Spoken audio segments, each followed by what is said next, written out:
안녕하세요. KSEG 회장 김홍기입니다. 한결 포근해진 날씨 덕분에 봄이 찾아오는 것처럼 느껴지는 4월입니다. 따뜻한 햇살에 기분 좋은 바람까지 불어 제법 봄 기운이 오는데요.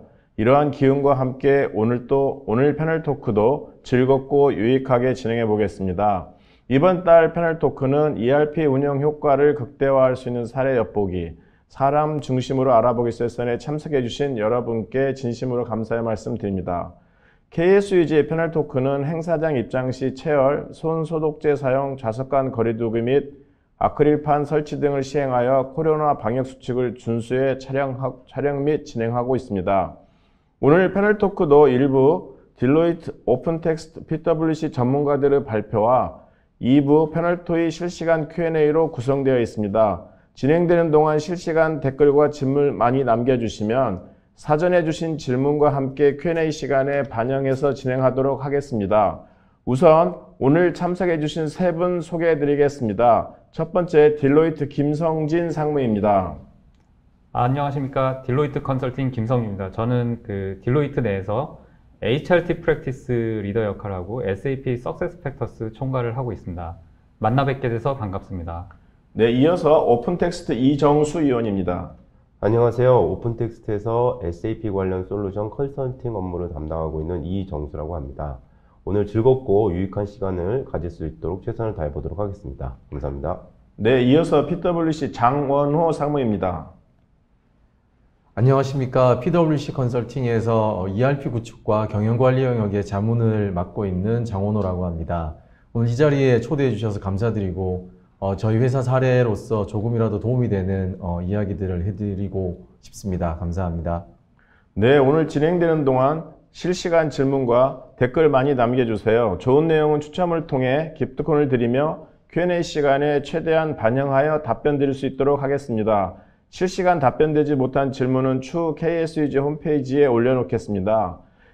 한 30여 년 전부터 국내 ERP가 적용되기 시작하면서 재무와 물동 중심으로 출발을 했습니다.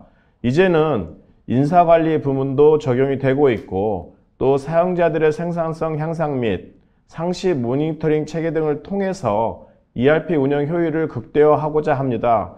그래서 오늘은 이와 관련된 분을 모셨습니다. 첫 번째로 글로벌 컨설팅사인 딜로이트와 PwC 그리고 ERP 솔루션 파트너인 오픈텍스트와 함께 어떻게 하면 ERP를 보다 효율적으로 활용할 수 있는지 혁신적인 사례를 포함해서 KSEG 회원 및 SAP 사용자분들과 공유하도록 하겠습니다. 첫 번째로 SAP SuccessFactors 도입 사례 엿보기라는 주제로 딜로이트 김성진 상무께서 발표해 주시겠습니다. 네. 오늘 사례는 SAP에서도 HR 모듈이라고 할 수 있는 SAP SuccessFactors를 도입한 사례 중심으로 소개를 드리도록 하겠습니다. HR에서 지금 테크놀로지가 굉장히 빠르게 발전하고 있다는 걸 아마 서로 다 느끼고 계실 것 같고요.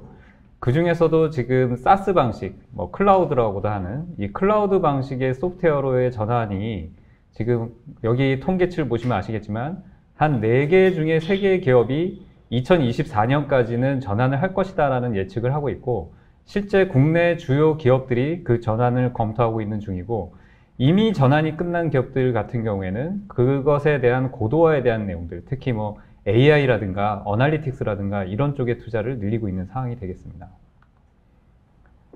실제 이렇게 많이 도입을 검토하고 계시고 도입을 했지만 포춘 500대 기업 내용들을 보시면 아시겠지만 우리가 DT가 성공했다고 생각하는 조직은 한 6%밖에 안 됐습니다. 그래서 도입 자체가 성공을 의미하지 않는다는 그 의미가 되겠고요.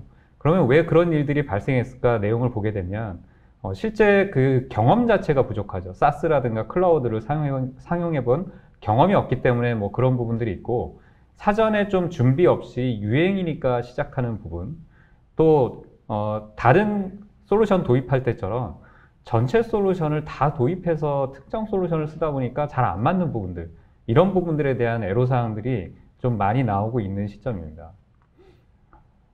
애로사항도 나오고 있고 실패냐 성공이냐 하는 여러 가지 논란도 있습니다만은 클라우드 방식의 인사 시스템으로 이제 전환들을 많이 하는 추세이고요.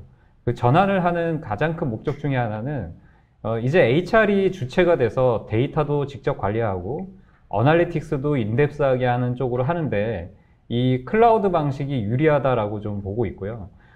지금 여러 글로벌 솔루션들이 클라우드 방식의 인사 솔루션으로 전환을 하면서 이 인사 솔루션과 관련된 모든 생태계 자체가 지금 클라우드 쪽으로 옮겨가고 있기 때문에 클라우드 기반의 솔루션으로 전환했을 때 향후 DT에 대한 장점이 많아지는 부분이 있고, 특히 글로벌 법인이 많거나 글로벌 경영을 하는 회사 같은 경우에는 각각의 국가의 컴플라이언스 부분을 대응을 해야 되는데 그런 쪽에서도 분명히 유리한 점이 있기 때문에 전환을 서두르고 있습니다. 실제 그 SAP 그 ERP의 HR 모듈을 사용하고 계시다가 SAP SuccessFactors 도입으로 전환한 사례인데요. 이 전환을 했을 때 여기 보시면 아시겠지만 키워드 자체가 구성원 성장의 내비게이터라는 어떤 분명한 목적성을 가지고 전환을 했다라는 부분들이 중요하고, 이 SaaS 솔루션과 실제 인재 관리를 할 때 어떤 가치를 둘 것인가 하는 부분에 대해서 아래쪽에 보이는 4개의 키워드들을 중심으로 전환을 하게 되었고요. 지금 실제로도 사용을 하고 있고, 물론 전환을 했다고 해서 그 모든 것이 해결이 되거나 성공이 되는 건 아니고 전환 이후에 계속 지속적인 고도화 작업을 하고 있고요. 특히 SaaS 솔루션이 가지고 있는 장점인 지속적인 애자일 혁신 쪽으로 많이 포커스를 맞추고 있습니다. SAP SuccessFactors도 굉장히 중요한 메이저한 SaaS 솔루션이고 다른 SaaS 솔루션을 도입을 할 때도 유의해야 될 점이 있습니다. 여기 키워드를 한 5가지 정도 가지고 왔는데요. 변화 관리는 생각을 했을 때부터 빨리 하는 것이 좋다, 이렇게 좀 추천을 드리고 싶고요. 이 SaaS라는 솔루션 자체는 태생부터가 안 되는 게 있을 수도 있다. 그래서 좀 맞춰 쓰는 부분에 대해서 좀 고민을 해볼 필요가 있고, 전체적으로 잘 모를 때에는 PI부터 SaaS 솔루션을 잘 면밀히 검토한 상태에서 전환할 것을 좀 추천드리고요. HR과 IT의 스코프이라든가 아레나를 명확하게 좀 정립하고 전환하시기를 좀 바라고, 또 SaaS 솔루션이 가지고 있는 어떤 그 특성이 있기 때문에 커스터마이즈를 최소화했을 때 그런 효용성을 많이 얻을 수 있다는 부분들을 유의해서 전환할 것을 좀 추천을 드리고, 자세한 내용에 대해서는 뒤에 Q&A 시간에 좀 더 자세하게 말씀을 드리고 다음 세션으로 넘기도록 하겠습니다. 발표 감사드립니다. 인사관리 시스템은 그동안 주로 자체 개발해서 사용해 왔으나 최근 몇 년 사이에 패키지 시스템을 도입하는 기업들이 늘어가고 있습니다. 물동 재무 프로세스 중심으로 30여 년 전에 ERP가 도입하기 시작할 때는 마찬가지로 갭이 많았습니다. 시간이 흘러오면서 패키지 내 프로세스도 다양해지고 우리나라 기업들도 프로세스 수용성에 대해서 여유가 생기면서 지금은 어려움이 많이 극복이 되었습니다. 우리나라 인사관리가 패키지 시스템 도입이 초기라 어려움이 많은데 도움이 많이 되는 시간이었던 것 같습니다. 자, 이어서 오픈텍스트 이정수 위원께서 S4하나 운영 효과를 극대화할 수 있는 사례 엿보기 주제로 발표해 드리겠습니다. 네, 오픈텍스트에서 계속 발표드리도록 하겠습니다. 최근 들어서 SAP를 사용하는 많은 고객분들이 S4하나 업그레이드 또는 전환, 신규 도입을 검토를 하고 계신데요. 그럼 검토 과정에서 왜 도입을 해야 되는지, 왜 전환을 해야 되는지에 대한 당위성에 대해서 많은 고민들을 하고 계십니다. 그 결과 대부분의 고객들이 뽑아낸 당위성은 화면에서 보시는 바와 같이 프로세스를 정비한다거나 속도를 개선한다거나 아니면 최신 IT 트렌드를 적용한다거나 같은 당위성을 뽑아내셨는데요. 사실 이러한 당위성만으로는 경영진을 설득하거나 또 S4하나 도입 이후에 엔드유저에게 어떤 비즈니스 밸류를 줄 수 있는지에 대한 많은 제약사항이 있었습니다. 이에 오픈텍스트는 SAP와 함께 화면에서 보시는 바와 같이 3가지 영역에 대해서 고객에게 실질적인 비즈니스 밸류, 즉 편의성, 생산성, 효율성을 제공해 드릴 수 있는 기능들을 제공해 드리고 있는데요. 첫 번째가 자동화를 통한 업무 편의성 및 생산성 향상입니다. 즉 머신러닝 기반의 OCR 솔루션을 통해서 문서 내의 데이터를 자동 추출 및 입력하고 엔드투엔드 프로세스의 자동화를 제공하는 기능이고요. 두 번째가 프로세스와 컨텐츠의 통합을 통한 업무 생산성 및 협업 역량 강화입니다. SAP의 메인 비즈니스 프로세스와 비즈니스 컨텐츠, 업무를 수행하시면서 필수 불가피하게 핸들링되고 매니지되고 발생되는 다양한 종류의 비즈니스 컨텐츠들을 SAP의 메인 비즈니스 프로세스와 인티그레이션 시킴으로써 시간, 장소, 툴에 제약받지 않는 업무 환경을 구축하는 기능을 제공해 드리고 있습니다. 세 번째가 문서 생성, 편집, 배포, 프로세스 개선을 통한 생산성 향상입니다. 즉, 문서를 생성하고 편집하고 배포하는 영역에 있어서 편리하고 직관적인 UI 툴을 제공을 함으로써 IT에 대한 의존도를 최소화함으로써 고객의 빈번한 요구사항을 신속히 대응하여 프로세스를 개선하고 생산성을 향상할 수 있는 기능을 제공을 해드리고 있습니다. 그럼 세 가지 영역에 대해서 구체적으로 살펴보도록 하겠습니다. 첫 번째가 자동화를 통한 업무 편의성 및 생산성 향상입니다.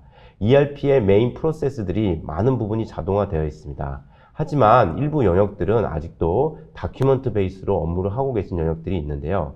대표적인 케이스가 주문을 생성한다거나 VA01이라는 트랜잭션을 친다거나 인보이스 베리피케이션을 하는 업무 프로세스를 생각해 보도록 하겠습니다.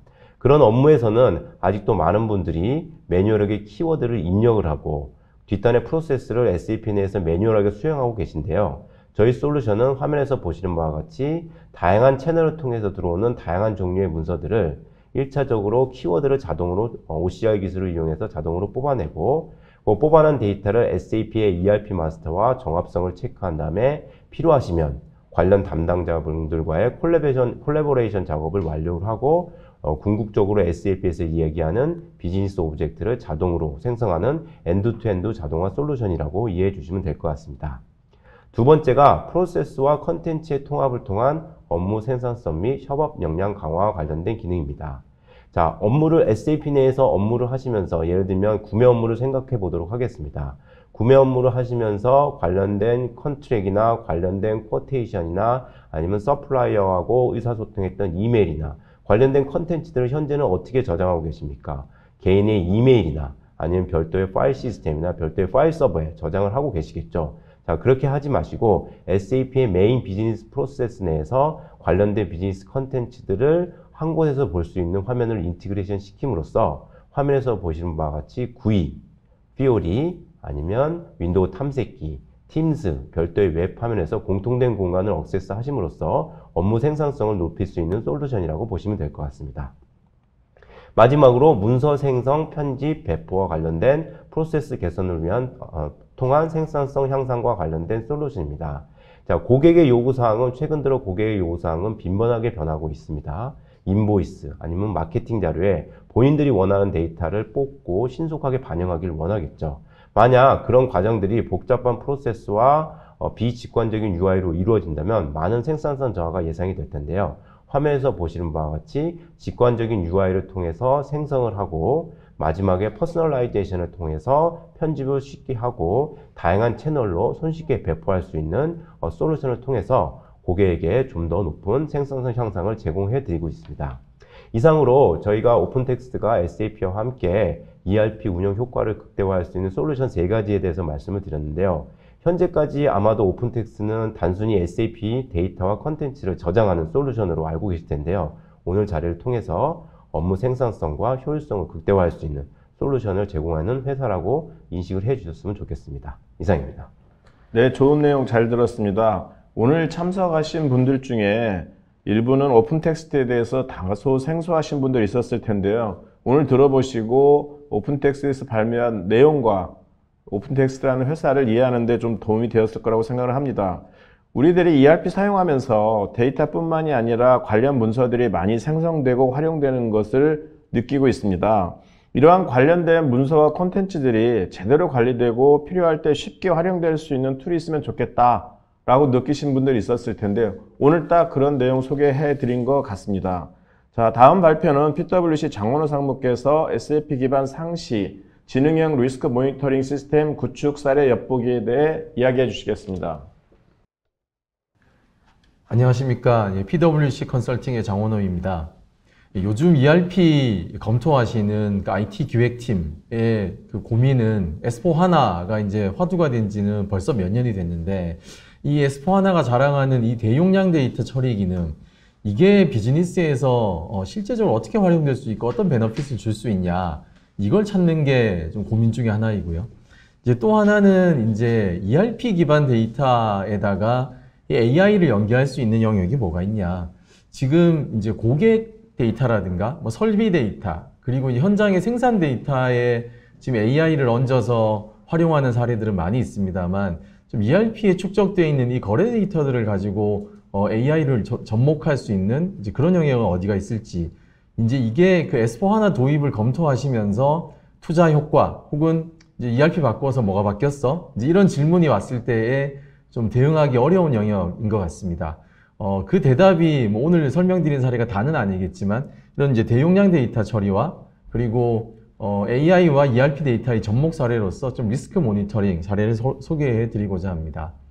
예. 지금 화면에 보시는 게 이제 왼쪽에 있는 게 전통적인 리스크 모니터링 시스템의 모습이고, 이제 오른쪽이 이제 그 S4HANA 기반 플러스 AI의 이제 지능형 리스크 모니터링 시스템인데요. 이거 전에 오히려 이제 지금 이 방송 시청 중이신 이제 분들 중에서는 회사에 아직 리스크 모니터링 시스템이 없는 분들이 있기 때문에 좀 이전 사례를 이 화면에 나와 있지 않지만 좀 설명을 드리자면, 이전에 ERP 도입하면서 많은 고민이 여전히 사람에 의해서 리스크를 통제한다. 대표적으로 뭐 회계팀이 모든 전표를 다 검토해야 된다든가, 아니면은 대금 지급 한번 하려고 하면 굉장히 많은 결제자를 타게 한다든가, 이런 그 체계를 가지고 있는 회사들이 많았습니다. 근데 이제 앞에 오픈 텍스트에서 소개해드린 사례처럼 여러 가지 기술을 넣어서 이제 업무의 효율성, 스피드를 향상하고 있는데 계속해서 리스크 관리만 이제 사람이 할 수는 없으니까 많은 회사들이 시도한 방법이 이제 시스템 안에다가 오토메이티드 컨트롤, 이제 리스크 통제 장치를 내재화하고 그 다음에 리스크 모니터링을 시스템화한 것입니다. 그래서 지금 리스크 모니터링 시스템화한 대표적인 사례가 이제 개인 경비, 그 전자전표 올라오면 뭐 법인카드의 사용 시간을 본다든가 법인카드의 사용 위치를 본다든가 이런 것들이 이제 리스크 모니터링 시스템의 아주 그 초보적인 단계라고 할 수 있는데요. 이제 이 화면에서 근데 지금 가지고 있던 리스크 모니터링 시스템이 좀 어떤 한계가 있었냐 하면 데이터가 너무 많다 보니까 여러 달에 걸친 데이터를 보면서 뭔가 리스크를 감지한다든가, 그리고 룰 자체를 줄 때 이게 5%가 튀어야 이상한 거냐 10%가 튀어야 이상한 거냐 이런 것들을 정적으로 줄 수밖에 없다는 점. 이제 그러다 보니까 다양한 케이스들에서 실제로는 옛날에는 비정상 거래였지만 지금은 아닌 거, 혹은 이제 새로운 기법으로 비정상 거래들이 막 생긴 것들을 잡아내기가 좀 어려운 측면들이 있었습니다.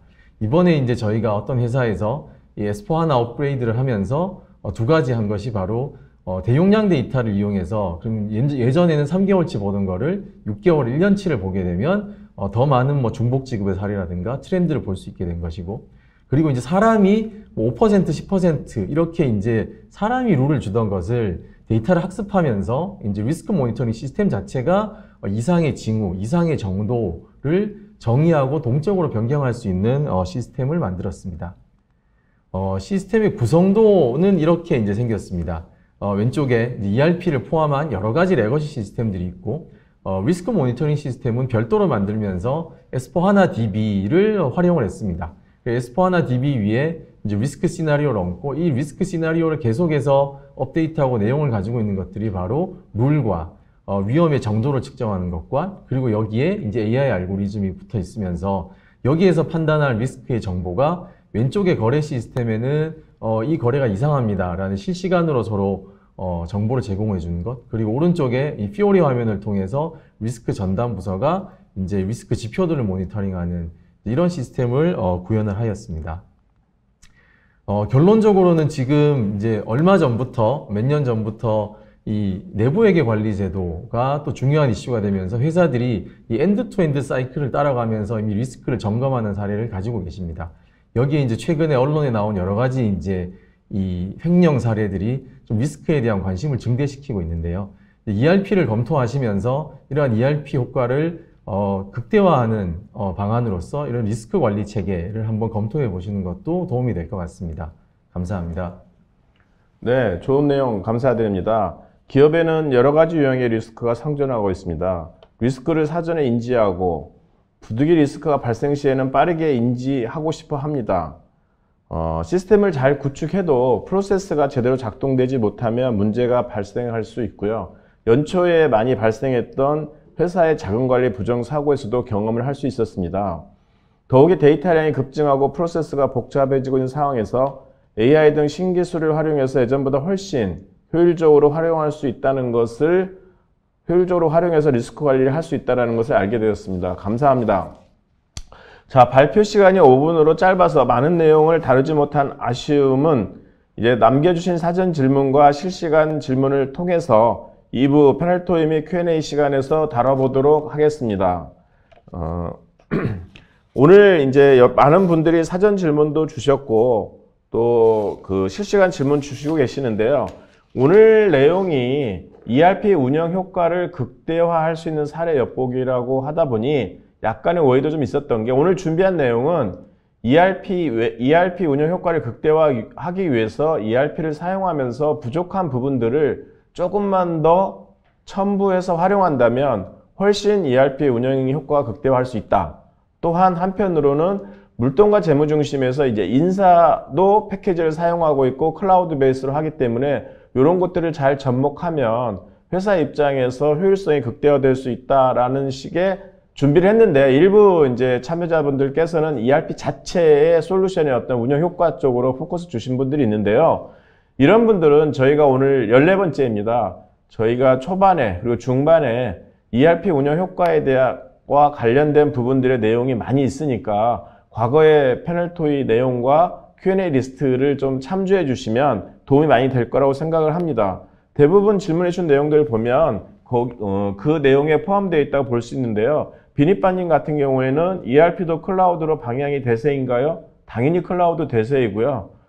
치입헤드님, 기존 시스템 변경 시 마이그레이션 준비는 ERP S4HANA 전환하면서 많이 언급했던 내용이고요. 배터리 나라님도 생산성 향상을 위한 디지털 트랜스포메이션 관점 및 모듈은요. 이 디지털 트랜스포메이션도 저희가 주제로 2번 진행을 했기 때문에 참조해 주시면 될 것 같고요. LYJ1410님도 ERP 운영 효과 최대화 방법 및 방안 역시 포함되어 있습니다. 그래서 과거 내용 한번 참 포함해 주시고 오늘은 좀 모시기 힘든 뭐 잘 아시겠지만 글로벌 컨설팅 기업 딜로이트와 PwC를 동시에 모시는 어려운 일을 저희가 오늘 했고요. 또 이 문서관리 측면에서 신흥 강자 오픈텍스트 함께 모셨으니까요. 이분들 세 분들에게 많은 정보 빼내보도록 하겠습니다. 자, 그러면 지금 오늘 주제 발표 주신 내용들이 기존에 없었냐 하면 그게 아니고 기존에 있었고요. 또 시중에 다른 솔루션들도 있습니다. 그래서 기존이나 다른 솔루션 대비 어떠한 차이가 있는지 이런 부분에 대해서 간단히 질문하고 시작하도록 하겠습니다. 딜로이트 경우에는 온프레미스 방식 대비 사스 방식의 인사 운영이 어떤 차이가 있는지 좀 간략하게 답변을 부탁드려보겠습니다. 사실 그 인사 말고 이제 다른 온프레미스다, 사스다 이런 분의 차이점은 분명히 아실 텐데요. 일단 인사 데이터를 개인 금고에 담지 않고 은행에 담는다라는 개념을 한번 봐주시면 좋을 것 같고, 그렇게 되면 사실 인사에 대한 시스템에 대한 운영, 안정성, 퍼포먼스 이런 것은 사실은 외주를 맡기는 개념이다. 그래서 실제 인사 업무 자체에 좀 더 집중을 할 수 있다라는 부분에서 봐주시면 될 것 같고, 그렇게 되면은 인사 담당자는 주로 그 실제 시스템 내에 있는 데이터도 직접 관리하게 되고요. 그거에 대한 리포트와 분석도 이제 IT에 막 부탁을 하는 게 아니라 직접 하게 되고, 구성원들과 리더도 인사 시스템을 통해서 대화도 하고 커뮤니케이션도 하고 의사결정도 하는 이런 구조로 바뀌는 것이 기존의 온프레미스와 큰 차이점이라고 말씀드릴 수 있겠습니다. 네, 답변 감사드립니다. 질문이 많은 관계로 좀 요점 중심으로 간단히 네. 좀 답변 주시면 고맙겠습니다. 오픈 텍스트는 시중에 RPA 네네. 많거든요. 그 RPA하고 어떤 차이가 있는지, 그리고 또 기존의 전통적인 솔루션 DMS 있지 않습니까? 그거와도 어떤 차이가 있는지를 한번 간단하게 좀 답변 네네, 부탁드립니다. 알겠습니다. 저도 시장에서 고객분들을 만날 때 가장 많이 받는 질문이 지금 말씀해 주신 질문인데요. 자, RPA라는 거는 너무나 잘 아시겠지만 비즈니스 프로세스 상에서 엔드 유저의 단순하고 반복적인 업무, 예를 들면 데이터를 수집한다거나 입력한다거나 비교한다거나 이런 것들을 스크립팅 베이스로 자동화하는 솔루션이라고 이해하시고 계실 거고요. 그에 비해서 저희 회사의 자동화 솔루션은 SAP 스탠다드입니다. 별도의 CBO 프로그램 개발 없이 아바 플랫폼으로 엔드-투-엔드 프로세스, 문서 수집부터 비즈니스 오브젝트를 생성하는 모든 과정을 자동화할 수 있는 서버 레벨에서 자동화할 수 있는 솔루션이기 때문에 사실 RPA라고 비교 포인트는 전혀 되지 않는다고 말씀드리고 싶고요.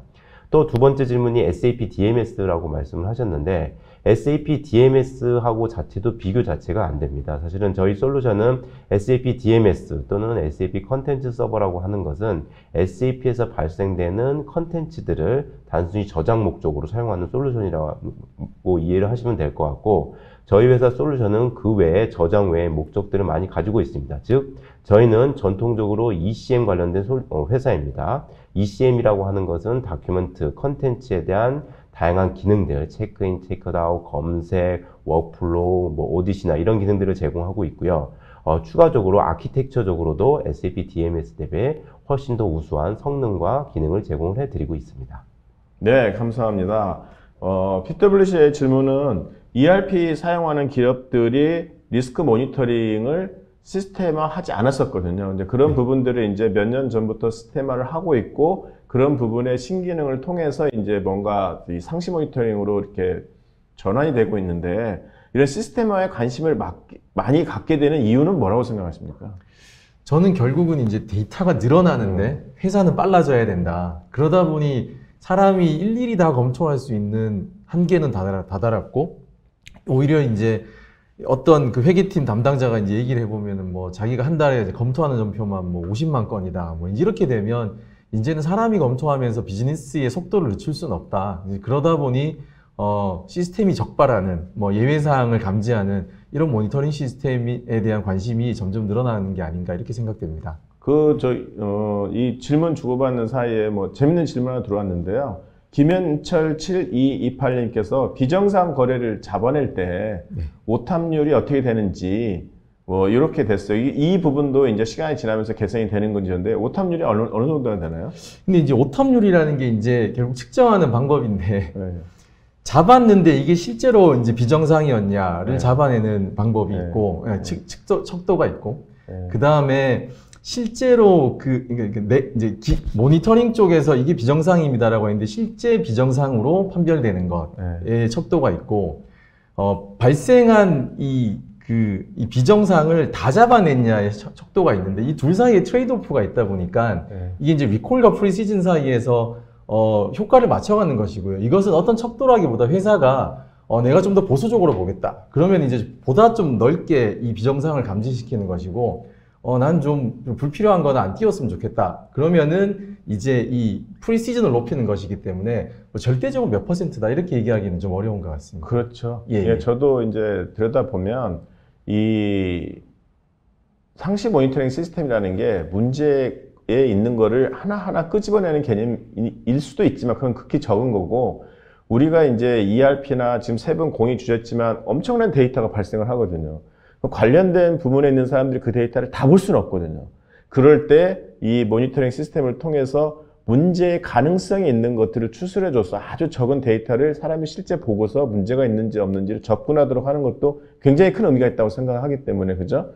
이게 뭐 사기를 잡아내는 게 아니라서 이런 쪽보다는 우리가 미리 예지하는, 방지하는 쪽으로 좀 포커스를 하는 게 좋지 않을까 생각이 듭니다. 그죠? 네, 알겠습니다. 다음은 이러한 솔루션들을 우리가 이제 도입을 의사결정하는 과정에서도 많은 얘기들이 오갈 수 있는데요. 일단 그 딜로이트의 질문을 드리고 싶은 거는 오늘 SAP SuccessFactors의 SaaS 방식으로 설명을 주셨는데 그 인사 솔루션을 자체 개발도 아닌 외부 솔루션을 도입하면서 더욱이 SaaS 방식으로 한다는 게 그렇게 해야만 하는, 그렇게 하면 좋은 요인이 뭔지를 좀 설명해 주면서 더불어서 지금 SaaS 솔루션이 또 여러 개 있지 않습니까? 네. 다른 SaaS 솔루션 대비는 무엇 때문에, 어떤 것이 좋기 때문에 우리 이제 그 부분에 하고 계시는지도 한번 같이 간단하게 포함해서 답변 부탁드리겠습니다. 일단 사스 쪽으로 많이 전환을 검토하시는 가장 큰 이유는 이제 물리적인 이유와 또 어떤 향후의 발전에 이제 욕심을 두는 두 가지 이유로 볼 수 있는데, 물리적인 이유는 이제 기존 솔루션들이 단종되고 있다. 그리고 대부분의 솔루션들이 이제 사스 방식으로 넥스트로 나오고 있다라는 부분이고요. 또 한 가지는 이제 마이크로소프트 익스플로러의 사용 불가 등 이런 부분들 때문에 지금 있는 인사 시스템을 사용하지 못하면서 차세대 솔루션을 검토하는 부분들이 있고요. 글로벌 기업 같은 경우에는 어쨌든 계열사가 많고 해외 법인이 많을 때 효율적으로 통합적으로 관리하는 솔루션으로 이제 사스 솔루션이 더 유리하다고 보는 경향이 있는 것 같고, 아예 지금 인사 시스템 이런 것들이 잘 없는 스타트업 같은 경우에는 패스트 팔로우를 하기 위한 어떤 그 플랫폼으로 사스 솔루션이 좀 유리하다 이렇게 보는 경향들이 있는 것 같습니다. 그리고 굉장히 민감한 주제이긴 한데요. SAP SuccessFactors와 다른 그 사스 솔루션과는 무슨 차이가 있느냐? 가장 큰 차이는 유연성하고 확장성 측면에서 뭔가 회사에 그 특화되는 부분, 커스터마이징을 할 수 있는 부분에 대한 룸과 그 환경을 제공한다라는 부분이 다른 그 경쟁사의 어떤 사스와는 좀 차별화되는 부분이 있어서 이제 그런 부분들을 놓고 좀 검토들을 많이 하고 있는 것 같습니다. 네, 오늘 뭐 사전 질문이나 실시간 질문에서 주시는 내용들 중에 많은 내용들이 우리나라가 아직도 커스터마이징을 많이 하고 있다라고 하고 있는데, 인사 시스템은 더군다나 이제 사스 방식이 초기이기 때문에 어떤 갭들이 좀 있을 수 있어서 그런 커스터마이징에 대한 플렉시빌리티가 좀 더 있는 SuccessFactors가 현재 상태에서 유리하지 않나, 이렇게 답변을 주신 것 같습니다. 자, 다음 오픈 텍스트 질문을 드리고 싶은 게요.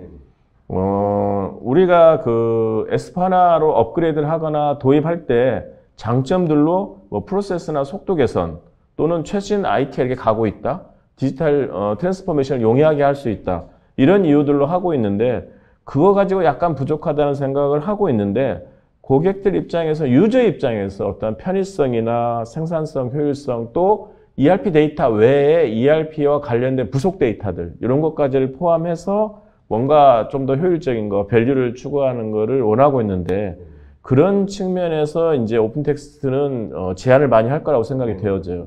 그런 부분에 대한 제안을 할 때 고객 반응은 그거 필요 없다, 내지는 아니면 그거 되게 좋다, 뭐 여러 가지 반응이 있을 수 있는데, 그때 고객들의 반응은 좀 어떤가요? 크게 이제 양분된 반응들을 보이고 계신데요. 말씀하셨던 것처럼 이제 기존의 ERP 시스템이나 S4HANA 시스템을 사용하고 계신 고객분들, 이미 오랫동안 사용하고 계신 고객분들에게 저희가 발표를 하면, 와, 기능 정말 좋아 보인다. 근데 변화 관리에 대한 두려움을 갖고 계신 거죠. 근데 저희 솔루션이 정말 포지셔닝을 잘 할 수 있는 케이스는 아까 서두에서 말씀드렸지만 신규로 도입을 하거나 전환을 하거나 아니면 업그레이드를 할 때 아까 말씀해 주신 속도 개선이나 프로세스 정비나 뭐 이런 것들만 가지고는 당위성을 찾기가 힘듭니다. 말씀해 줬던 엔드 유저에게 실질적인 비즈니스 밸류를 줄 수 있는 저희 회사 솔루션을 통해 가지고 업그레이드나 컨버전에 대한 당위성을 뽑아내고 계시고, 실제로 고객들의 반응도 그런 고객들의 케이스가 훨씬 더 좋은 것으로 파악됐습니다. 네, 감사합니다. PwC는 그 시스템 기반의 리스크 모니터링이 임직원들의 부정 방지에 기여하고 있다고 생각을 하고 이거를 도입을 하는지, 아니면은 어떤 측면에서 그런 도입을 결정하는 중요한 포인트가 어떤 게 되고 있는지 좀 간단히 설명 좀 부탁드리겠습니다.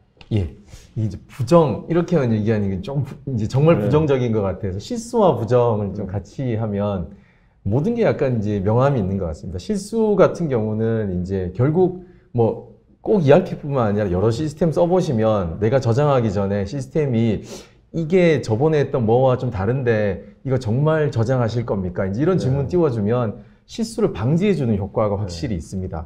물론 그만큼 이렇게 성가실 수도 있고, 그래서 아까 이제 얼마나 이런 임계치를 낮춰서 더 자주 띄울 거냐, 이제 이런 결정을 잘 하고 나면 실수에 대해서는 사용자가 인지하지 못한 것을 방지해주는 효과가 있고요. 이 부정에 대해서는 이 사람이 통제하는 것에 대한 보완 효과가 있다고 생각합니다. 특히나 이제 같은 건물 안에 다 모여 있는 이런 회사가 아니라 자회사가 많다든가 해외 법인이 많다든가 이제 이랬을 때 이 시스템이 뭔가 모니터링을 하고 있다. 그리고 이게 진짜 비정상이었건 아니건 한 번씩 이제 내가 입력한 거래에 대해서 이 시스템에서 어떤 뭐 추가적인 증빙 요청이라든가 이런 그 확인 메일이 날아온다.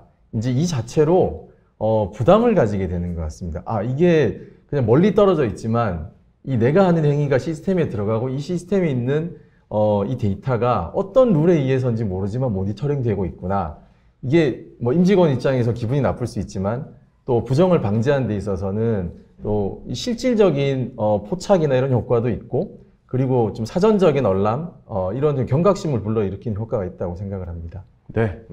그러니까 이제 예전에는 우리가 이제 데이터 건수도 많지 않고 사람이 직접 운영할 때는 이제 부정이나 사기 뭐 이런 거에 포커스해서 진행을 했다면 지금은 그런 부분도 있지만 뭔가 몰라서 잘못되고 있거나 프로세스가 미비하거나 뭐 이런 것들로 인해서 새로운 문제가 발생할 수 있기 때문에 예방할 수 있는 측면 뭐 이런 아니면 어떠한 것들을 미리 우리가 예측해서 잘못되지 않도록 유도하는 거 뭐 이런 것까지 굉장히 광범위하게 넓어지고 있는데 아직은 리스크 하면 사람들이 아까 말씀해 주신 것처럼 뭐 사기 뭐 여기에 좀 포커스되어 있는 것 같은데 좀 오늘 설명을 넓게 해주셨기 때문에 했는데 질문도 보면 그런 쪽에 많이 오고 있어요. 그래서 재밌는 질문 또 하나 뭐냐면 여기에 그 차성환님께서 상시 모니터링에서 전통적인 내부 통제 방식 말고 대상자의 행위 중심으로 적발하는 솔루션도 제공되고 있는지요? 무슨 얘기냐면 구매 담당자의 차가 갑자기 바뀌었다. 자금 담당자 휴가를 가지 않는다. 이런 걸로 인해서 부정을 방지할 수 있는 솔루션이 있냐 이렇게 물어보는데 뭐 한번 답변 한번 주시겠습니까? 어렵죠, 갑자기. 이제 이 뒤에도 좀 이제 설명을 드릴 수 있는 내용이었을 텐데 결국은 리스크 모니터링은 이제 어느 만큼 광범위하게 어느 만큼 많은 시나리오를 내가 볼 거냐이니까 결국 이제 그거에 따라서 아까 말씀하신 복잡한 사례들까지도 내가 모니터링의 대상으로 볼 것이냐라는 좀 선택의 문제가 하나 있는 것 같고 저희도 이제 이뿐만 아니라 리스크뿐만 아니라 여러 가지 이제 그 회사 안에서 좀 예측을 할 때 당연히 이제 이 개인정보 신상에 대한 이제 정보들이 필요로 하는 경우들이 많다 보니까 이제 그에 대한 제약은 또 어쩔 수 없이 인정하고 포기할 부분들은 포기하게 되는 것 같습니다. 네, 그렇죠. 선택의 영역이 제일 중요하죠. 왜 그러냐면은 우리가 이 결과적으로 이 효율화를 하자고 해서 시스템을 만드는 건데 우리가 아주 무제한으로 발생하게 되면 그거에 대해서 구축과 운영 비효율이 또 발생할 수 있으니까 어느 선에서 우리가 이제 할 거냐. 그리고 또한 그런 것들은 이제 관리자 어떤 프로세스를 통해서 또 할 수 있는 거기 때문에 지금 제가 이제 이 말씀을 계속 드리는 이유는 상시 리스크 모니터링이라는 자체가 너무 협의로만 보면 안 되고 그 회사 전체의 어떤 프로세스를 좀 레벨업 시킬 수 있는 쪽으로 가는 게 좋지 않을까라는 생각을 아까 해주셔서 제가 강조하려고 좀 드렸던 내용이고요. 네. 다음은 그러면은 우리가 이렇게 시스템적으로 보완해서 하는 게 장점이 있기 때문에 하는 거다라고 해서 장점적인 측면을 한번 짚어보고 간다면 딜로이트는 유저 입장에서 석세스 팩터스를 도입하면 어떤 장점이 있는지를 한번 좀 설명해 주시기 바랍니다. 가장 큰 변화 중에 하나는 아마 지금 온프레미스 사용하고 계신 이제 회사들에서 많이 나오는 얘기일 텐데요. IT를 자꾸 부르고 부탁하는 일이 적어진다라는 게 가장 큰 장점인 것 같습니다. 그래서 데이터도 직접 본인이 셀프로 보고 리포트도 직접 만들고 하는 것들이 이제 HR 운영에서 벌어지는 일이고 그리고 SAP 석세스 팩터스의 장점 중에 하나인데 채용에서부터 생긴 데이터들을 일관되게 쭉 흘릴 수 있다. 그래서 그거에 대한 분석을 단순하게 하나의 그 인사의 각각의 업무별로 보는 게 아니라 통합적으로 볼 수 있다는 장점이 좀 있고요. 유저 입장에서는 채용부터 모든 그 사용자 경험을 시스템 내에서 할 수 있다는 장점이 그것도 애니타임 애니웨어로 할 수 있다는 장점이 가장 큰 장점인 것 같습니다. 네. 그러면 이제 오픈 텍스트한테는 머신러닝 기반의 OCR 솔루션이라고 했는데 타사 OCR 대비 오픈 텍스트 솔루션이 가지는 장점은 무엇인지 좀 설명 부탁드립니다. 네네. 저희 회사의 OCR 솔루션은 사실 정형화된 문서에 특화되어 있는 솔루션입니다. 아까 예로 잠깐 말씀드렸던 부분인데 뭐 예를 들면 세일즈 오더, 고객의 PO를 읽어서 세일즈 오더를 생성한다거나 아니면 인보이스를 인식하는 그런 정형화된 문서에 특화되어 있는 솔루션이고요. 저희는 이제 어드밴스드 머신러닝이라는 용어를 사용하고 있는데요. 예를 들면 저희가 30년간의 노하우가 축적된 어떤 라이브러리를 통해서 문서를 처음에 읽자마자 뭐 70~80%의 인식률을 가지고 있습니다. 그거는 아까도 말씀드렸듯이 웰로운된 데이터 타입이나 웰로운된 데이터 포맷이기 때문이죠. 인보이스나 세일즈 오더는 정형화된 타입이기 때문에 그런 라이브러리 관련된 기능들을 포함을 하고 있고요. 또 거기서 인식되지 못한 데이터들을 엔드 유저에게 자율권을 주면서 밸리데이션 할 수 있는 기능들을 제공을 해드리고 있고, 어떤 인보이스나 세일즈 오더의 특정 텍스트를 읽어서 어떤 데이터를 수치화하는 인텔리전트 데이터 인리치먼트라는 기능들도 제공을 해드리고 있습니다. 즉, 이 세 가지 기술을 이용을 해서 저희는 인식률을 지속적으로 높여가고 있는데요. 여기서 한 가지 좀 짚어드리고 싶은 내용이, 저희 회사가 OCR 전용 회사는 아닙니다. 자, OCR이라는 거는 아까도 말씀드렸던 저희가 강조하고 있던 엔드-투-엔드 자동화의 일부분인 거죠. 기본이지만 중요하고도 저희는 그런 OCR 솔루션은 기본적으로 포함되어 있고요. 사실은 뒷단에 SAP 내 프로세스, 자, VA01을 자동으로 쳐주고요. 미로를 자동으로 쳐주고요. 익셉션 처리해주고요. 베리피케이션 해주는 그런 ABAP단에 특화된 프로세스에 특화되어 있는 솔루션이라고 이해해 주시면 좋을 것 같습니다. 네. 리스크 모니터링을 시스템으로 하게 되면 크게 나타날 수 있는 장점이 무엇인지 좀 PwC 부탁드립니다.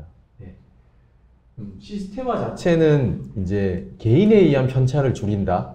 그리고 누락이나 뭐 실수 같은 것을 없앤다는 거 가장 강점인 것 같습니다. 그래서 회사들이 고민하는 게 담당자가 바뀌면 담당자 연차가 낮아지면 갑자기 잘 되던 게 안 되고, 이런 것들을 이제 가장 그 회사에서 전문가인 사람들이 결국 첫 번째 단계가 매뉴얼 만든 거고, 이 매뉴얼을 시스템에 넣어서 이제는 빠뜨리는 거 없이 누가 보더라도 일정한 수준의 모니터링이 가능하게 하는 것. 여기까지가 모니터링의 시스템화에서 저희가 뭐 기존에 달성했던 이제 수준이고요. 여기에 더해서 지금 이제 AI를 가지고 고민을 하는 것은 그 회사에서 가장 전문가라고 하는 분의 지식, 뭐 집대성된 지식조차도 결국은 일정한 패턴이 있고 계속해서 바뀌는 데이터를 보고 학습하고 진화해야 되는데, 그것을 이제 사람이 이 모니터링하는 것, 사람이 만들어 놓은 그 룰의 그 예측 가능성을 좀 뛰어넘어 보고자 하는 것이 지금 이제 AI를 통해서 해보고자 하는 것이다. 이렇게 설명드릴 수 있겠습니다. 네, 뭐 당연히 이제 이 모니터링을 하려면 그 프로세스를 어떠하게 예측되는 프로세스, 문제가 발생할 거라고 생각되는 프로세스를 만드는 게 첫 번째 이제 출발점이라고 말씀을 주셨고요. 저희 안전국님 보면은 모니터링을 위한 미리 준비된 사례가 내장되어 있다면 많이 도움이 되겠네요.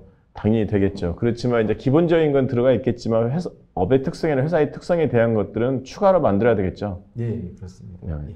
알겠습니다. 그러면 다음에는 이제 활용이나 효율성 측면에서 한번 몇 가지 점검해보고 가도록 하겠습니다. 인사관리 시스템을 이제 할 때, 앞에 설명 준 것처럼 여러 가지 시행착오와 문제점이 있음에도 불구하고 사스 방식의 솔루션을 추진하는 게 좋겠다라고 얘기를 해주셨고요. 근데 그렇게 전환을 추진한다면 어떠한 활용성이 있기 때문에 그 다소간에 우려되는 점이 있지만 하는 게 좋다라고 말씀해 주시는지 좀 간단하게 좀 말씀 부탁드리겠습니다. 가장 큰 부분은 지금 SAP를 포함한 메이저한 솔루션사들이 모든 그 막대한 투자를 이 사스 솔루션에다 하고 있다라는 부분입니다. 그래서 다른 온프레미스 쪽으로는 사실 제한적인 지원밖에 하고 있지 않은 부분이 있고, 방향성이 그렇게 잡히다 보니까 그 코어 솔루션을 둘러싼 모든 생태계들이 지금 사스 쪽으로 이동을 하고 있습니다. 그래서 그러한 어떤 사례들을 보게 되면 지금 마이크로소프트 팀즈의 어떤 채팅을 쳤을 때 그러한 내용들이 성과 관리로 바로 넘어오게 만드는 기술들도 같이 공동 개발을 하고 있고요. 조직에 대한 시뮬레이션이라든가 뭐 오픈 텍스트와 같은 어떤 RPA 회사들의 어떤 자동화하는 그런 기능들도 그 SAP 석세스 팩터스를 중심으로 지금 형성이 되고 있기 때문에 그런 것을 활용을 할 것인가, 아니면 회사 내에서 자체적으로 다 업그레이드하고 고도화할 것인가라는 사이에서 봐서는 분명히 사스 방식으로 옮겨 타는 것이 유리하기 때문에 그쪽으로 많이 가고 있는 추세인 것 같습니다. 네, 뭐 일단 뭐 이 사스 솔루션 도입 초기라 그런지 질문이 많이 나오고 있는데요. 여기 보면 한의원님이 여러 번 질문 주셨는데 인사 시스템은 개인 정보가 중요한데요. 이를 위한 특화된 사스 서비스가 있는지와 어떻게 도입하는지 절차가 궁금합니다. 이런 내용도 주셨고요. 네. 뭐 한번 간단하게 네네. 개인 정보에 대한 부분은 당연히 그 준수가 되게끔 되어 있고, 특히 그 데이터에 대한 안정성이 아까 제가 잠깐 설명을 드렸는데, 개인 금고에 넣어놓는 게 안전할 것인가, 은행에 넣는 게 안전할 것인가라고 보면 아마 지금 본인이 가지고 계신 돈을 개인 금고에 넣는 게 훨씬 안전하다고 생각하시는 분은 없을 거예요. 이제 그런 차이점을 보시면 되고, 또 이게 단순하게 국내 개인정보 보호만 준수하는 게 아니라 해외 모든 국가의 이제 개인정보보호법을 준수하고 있기 때문에 그것을 오히려 회사 자체적으로 맞추는 게 오히려 더 힘들고 위험하지 않을까 이렇게 보시면 좋을 것 같습니다. 예. 그러니까 뭐 JS킴 9032대 질문 주셨던 게 해외 법인 컴플라이언스 이슈로 정보를 국외에서 관리가 불가하다 해결 방안이 있냐는데 이게 이제 전문가들한테 의뢰를 하면 유럽 같은 경우는 GDPR이 있어서 또 상호 협정에 의해서 또 해결할 수 있는 솔루션도 있고 하니까 혼자 고민하지 마시고 전문가들한테 의뢰를 하면 쉽게 해결해 줄 수 있는 거죠. 예, 예. 뭐 대표적으로 러시아 같은 경우에는 러시아에 한번 저장을 하고 옮겨야 되는 이런 것들도 있는데 그걸 회사 자체적으로 다 이제 검토하기에는 워낙 많은 그 에너지가 소모되니까요. 그럼 활용하시면 좋을 것 같습니다. 근데 활용하는데 돈이 많이 드는 건 아니고요. 아, 그렇지는 않습니다. 특별히 오늘 KSUG 이 테널토이 보고 오시는 분들은 좀 저렴하게 해주시는 겁니까? 네, 뭐 KS 유지에서 전화했다고 하면 좀 더 친절하고 자세하게 설명드리겠습니다. 네, 감사합니다. 저희 오픈텍스트는 자동화 솔루션을 통한 업무 편의성 및 생산성 향상은 어떤 업무에서 활용성이 크게 나타나는지 좀 간단히 부탁드리겠습니다. 네네. 아까도 예로 잠깐 말씀드렸던 부분인데요. 자, 주문 생성 자동화라는 타스크, 그다음에 어카운트 페이어블 프로세스라는 타스크. 이런 타스크들은 현재도 많은 부분들이 수작업에 의존을 하고 있습니다. 자, 그런 것들을 저희 회사 솔루션을 통해 가지고 자동화하실 수도 있고요. 자, 그런 업무뿐만 아니라 뭐 다양한 종류의 업무가 있겠죠. 오더 투 캐시와 프로큐어 투 페이 영역에 있어서 다큐멘트를 베이스로 어떤 SP 내에 트랜지션을 치는 프로세스라고 하면 저희 솔루션을 손쉽게 적용해서 업무 생산성을 가져가실 수 있고요. 이런 업무 생산성 적용 이후에 남는 인력들은 좀 더 핵심적인 업무에 활용을 하시면서 회사의 발전도 더 도모하실 수 있게 되는 솔루션이라고 보시면 될 것 같습니다. 네, 감사합니다. AI가 점점 여러 영역에서 많이 사용되고 있는데요. 그 리스크 모니터링에도 이게 사용되고 있다고 말씀을 주셨는데 어떻게 하면 더욱더 고도화하고 활용성을 높일 수 있는지 좀 간단히 좀 답변 좀 부탁드리겠습니다. 예, 그 AI로 일단 좀 고도화한 뭐 대표적인 사례를 말씀드리면 이제 과거에 이제 구매 사이클에서 원자재 가격, 구매 가격이 이상적으로 튄 것을 좀 비정상으로 보겠다라고 하면 그때 줄 수 있는 이 이제 임계치를 단순하게 줄 수밖에 없었고 그걸 또 좀 복잡하게 하려면 뭐 자재 유형별로 어떻고 이 자재는 원래 많이 튀고 이 자재는 원래 안정적이고 이 벤더별로 보면 이 벤더별로 원래 그런 벤더가 있고 뭐 이제 이런 그 복잡한 조건들을 자꾸 넣으려고 하다 보니 그걸 사람이 일일이 룰로서 정적으로 프리디파인 하기에는 좀 어려운 측면이 있었습니다. 이제 이런 것들을 이제 데이터를 학습을 시켜가지고 이제 자재 유형별로 임계치를 다르게 설정한다든가 이제 추세를 보고 동적으로 또 기간별로 임계치를 다르게 설정한다든가 이런 식으로 이제 AI를 적용을 이제 하면서 좀 고도화시키고 다각적으로 보게 만들었고요. 이게 점점 더 이제 활용이 더 잘 되게 하기 위해서는 뭐 어디나 모든 영역에서 얘기하는 그 머신러닝에서 얘기하는 일단 내가 좋은 데이터를 가지고 있어야 되고 그리고 또 학습시키려면은 결과값에 대해서 결국 이런 거래는 비정상이었다라고 가르치기 위한 그 작업 자체는 사람이 계속해서 해줘야 되는 그렇게 하면서 좀 더 이 회사 내부 데이터가 ERP에 축적이 되면 이제 뭐 장기간에 걸쳐서 더 고도화될 것이라고 기대하고 있습니다. 저희도 시도하고 있습니다. 그래서. 네, 지금까지는 좋은 점 한번 찾아봤는데요. 이제 우리가 하다 보면 우려사항들도 많이 가지고 있거든요. 그러면 시행착오나 단점, 뭐 이슈 같은 거 한번 간단하게 짚고 넘어가 본다면요.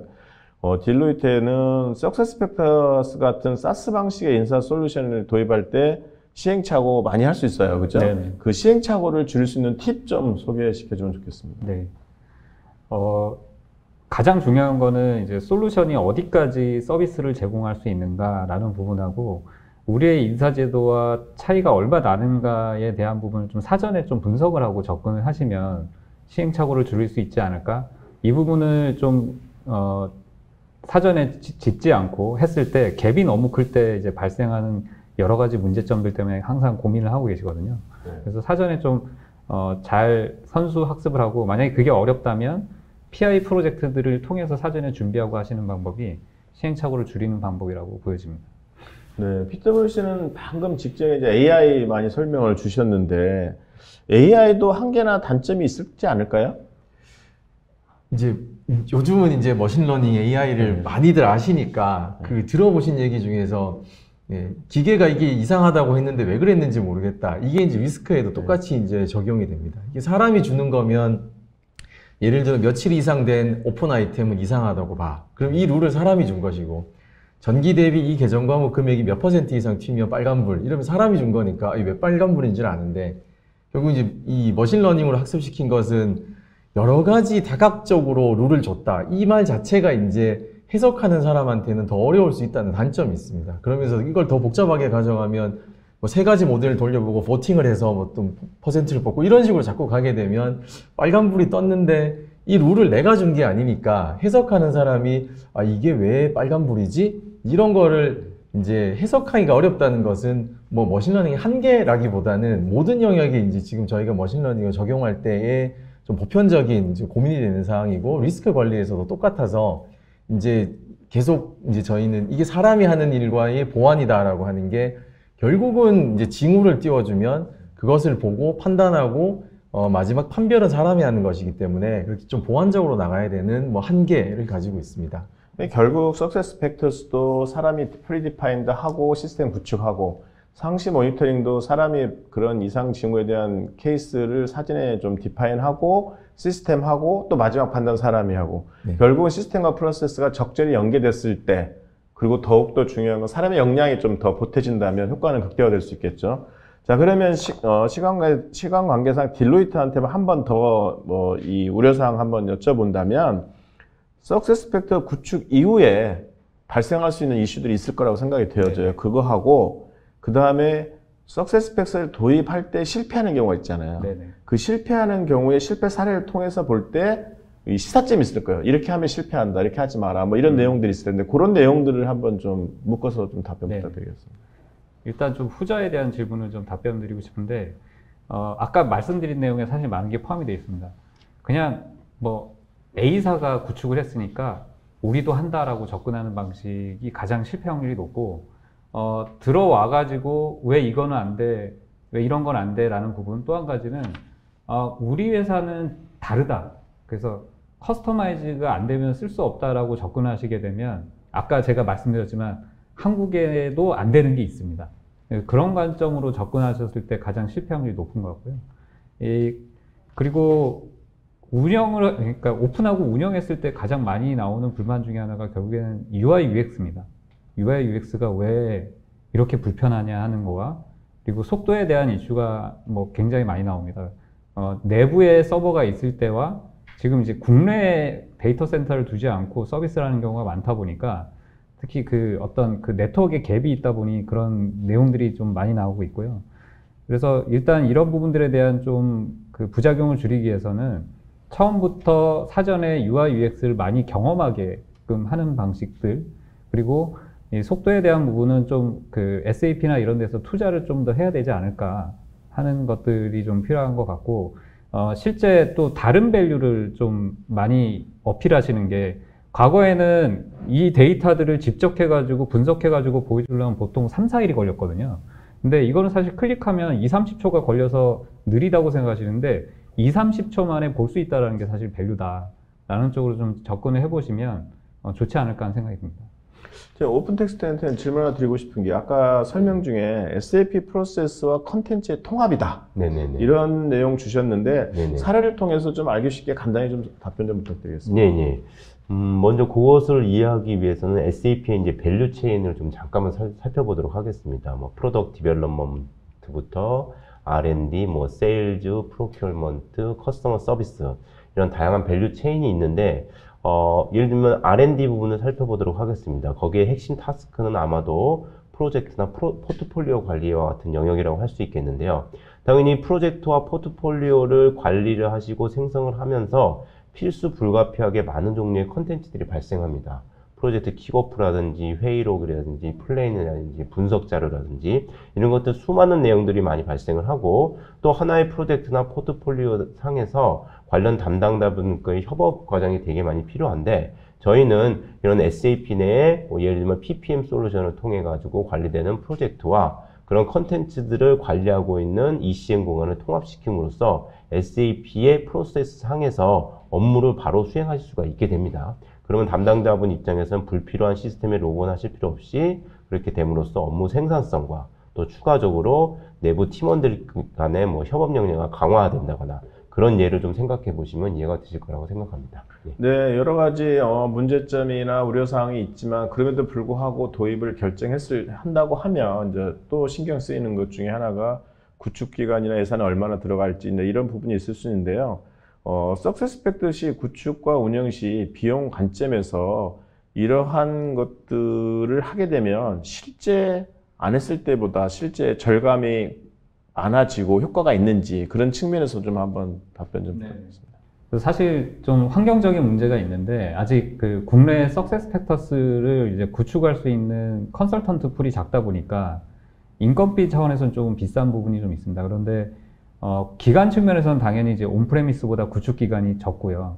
또 이 사스의 특성상 기존의 이제 개발 프로젝트는 다 그 고객사에 와서 해야 되는데 이걸 그냥 그 오프사이드로 해서 이제 프로젝트를 진행하게 되면 당연히 좀 비용이 절감되는 부분이 있으니까 그런 옵션들을 고려해 보실 수가 있을 것 같고, 뒤에 유지보수 관점에서도 모든 것을 그 인하우스로 사내에서 하는 것보다 외부의 그런 전문 업체한테 그 연간 계약으로 하게 되면 향후에 좀 롱텀으로 보게 되면 유지보수라든가 안에 이제 인력의 효율화 이런 부분들을 해서 효과를 얻을 수 있을 거라고 보여집니다.